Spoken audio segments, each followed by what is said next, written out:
Good morning, everyone. Happy Sunday. Welcome to Sports News Flash at 12 with your weekend sports anchor, Miguel Mike Medina. A lot of overtime games that happened yesterday's college football. But I got to start with the first one. It was disappointing, but I wasn't too surprised. And that's the Red Rivalry, Red River rivalry game between Texas and Oklahoma. Texas dominated all game long. They dismantled Oklahoma 34-3. Quinn Ewers is back. He went 20 of 29 for 199 yards. He had one touchdown and one interception. Texas Longhorns, they're the best team in the country, and they proved it in this game. The number 4 Penn State, they survived an upset over USC. They beat them in overtime 33-30. Penn State remains undefeated. Tennessee Volunteers, they survived in overtime as well. They beat Florida Gators 23-17. LSU, that Ole Miss LSU game was great, guys. If you haven't seen it, go check out the highlights. LSU won in overtime after Kyron Lacey caught a game-winning 25-yard touchdown. LSU won 29-26. Fantastic game. It was one of my favorite games of Saturday's college football. This one.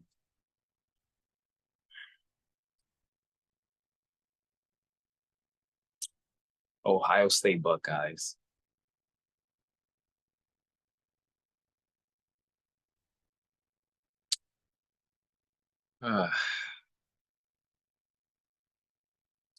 I hated the way they lost this game.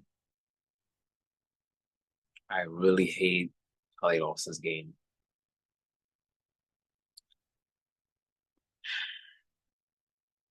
Quarterback Will Howard, he slid to the ground, but he was too late. Time expired. Ohio State wasn't perfect. Were on their way, on the verge of trying to set up for a game-winning field goal attempt. And I feel for Will Howard today. He's definitely going to be in the headlines today. But this was a tough way to Ohio State to lose the game and to pick up their first loss of the season.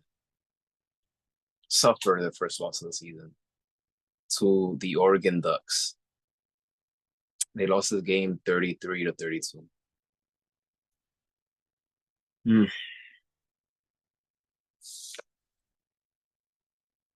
Correction, 32-31. Tough loss. BYU remains perfect as they beat Arizona 41-19. They improved to 6-0. Liberty, they improved to 5-0, so they remain perfect. Pittsburgh and Army, salute to the servicemen. They also remain perfect this season. So Navy, they still remain perfect, but they didn't play this weekend.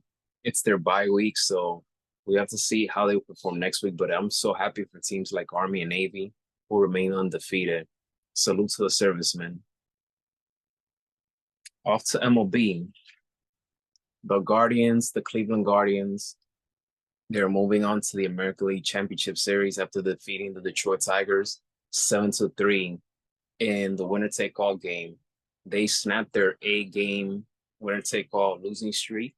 The last time they won a winner-take-all game was back in 1997 in the division series against the team that they're going to go up against, the New York Yankees. That's a long time. That's 27 years. They did it. Lane Thomas, a guy who was acquired during the trade deadline. So many people thought that was a bad move. A lot of people weren't happy with that move, but it's paying off dividends. It turned out to be a huge midseason pickup for Cleveland Guardians. Lane Thomas, he hit a grand slam in game 1. And in game 5, he hit even a bigger grand slam against one of the best pitchers in the league, Tariq Skubal. So Lane Thomas, he had 9 RBIs in this series. And he's a guy that is no stranger to hitting on the first pitch, and he did it in Game 5 against the Tigers. So, like I said, the Guardians will be taking on the Yankees, and that series begins on Monday night, and it's the first time that they both will meet in the ALCS since 1998. Their previous postseason matchup was in 2022 in the division series. So, the similarity is that both teams have been struggling offensively, division series. So, in order for the Guardians to have a chance to win the series, they have to swing the ball. You can't just rely on Stephen Kwan and Lane Thomas. As for the Yankees, guys like Torres and Stanton have been stepping up. Judging continues to struggle in the postseason. Soto, aside from Game 1, he's been struggling. So both teams, they need their lineups more than two guys to step up. Tonight we have Mets and Dodgers. Padres disappointed me, by the way. I wanted Padres to win that series with the Dodgers. The fact that they didn't score a run in games 4 and 5, totally unacceptable. Give credit to the Dodgers pitching, but the Padres lineup is that good that there's no excuse. They should have scored some runs in games 4 and 5. Well, but it's a disappointing end. Very disappointing end, the Padres. But now it's Mets and Dodgers. This is their first NLCS matchup since 1988. It should be a fun series to watch. Hopefully it goes the distance. I really hope that the Mets win. I want anyone but the Dodgers. Sorry, but I want anyone but the Dodgers to win it all.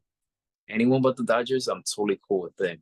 I'm a Yankee fan. I want the Yankees to win it all, even though it would have been better if they would have gone through Houston to win it all, but that's not going to happen. They have no excuse. They have an easy path to win it all this year.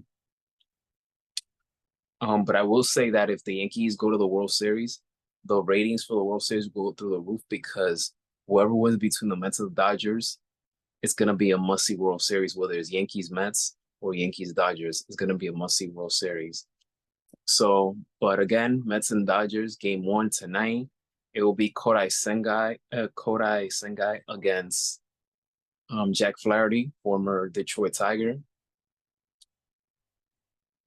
I just hope that this series doesn't disappoint. In order for the Mets to succeed in the series, the hitting has to continue, their pitching has to be effective, and especially you got to neutralize guys like Shohei Ohtani and Mookie Betts. And last but not least, talk some NBA. And you guys wouldn't believe what I'm going to be talking about. It's going to be unexpected, but it's about Lonzo Ball. Lonzo Ball, I never rooted against him.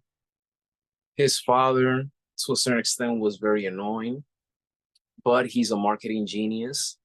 And I like the fact that he has a lot of confidence in his son.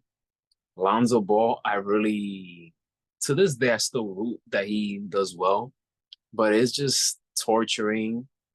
And it's sad to see a young guy like him just get decimated with injuries. So he is planning on playing the remaining 2 preseason games. So he could make his return either on Monday, tomorrow, against the Milwaukee Bucks, or on Wednesday against the Minnesota Timberwolves. But it's just so unfortunate because the guy has had 3 knee surgeries. And in March 2023, he had a cartilage replacement that not too many NBA players can come back from that. So I just hope that Lonzo Ball somehow contributes. But it's very saddening to see him going through so many injuries this young in his career. He's going to be making $21.4 million this season in the final year of his contract. And my concern with Lonzo Ball is that he might be one of those players that become a journeyman that will be getting bounced from team to team to team. And I just felt that a healthy Bulls team, especially with Lonzo Ball, they were much better with him on the floor because he's a good defensive player. He's an underrated defensive player in my opinion because he doesn't get that much credit for his defense, but he's a really good defender and he has a good basketball IQ. He knows how to find the open guy. He makes the right decisions. He improved his jump shot. So I just feel that a healthy Alonzo Ball, we could be talking about him more often. Why? Because we see his progress. Start like I said, his jump shot. I like that he made his improvement with his jump shot. We know what he can do defensively, his IQ. It's just that he has to stay healthy. He has to stay healthy. And I hope that he does this upcoming season, but it's going to be very challenging. We're talking about he had 3 knee surgeries. That's no joke. So I'm looking forward to what he will bring to the table. But it all starts with these 2 games of the preseason.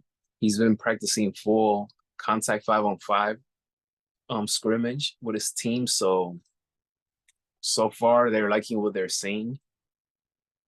Again, I just hope he stays healthy. And that concludes this episode of Sports News Flash at 12. Hopefully you guys enjoy game 1 of the NLCS tonight. Enjoy some golf, some basketball, NFL football, of course. And I'll see you guys next Sunday for a new episode of Sports News Flash at 12. Take care, and may God bless each and every one of you.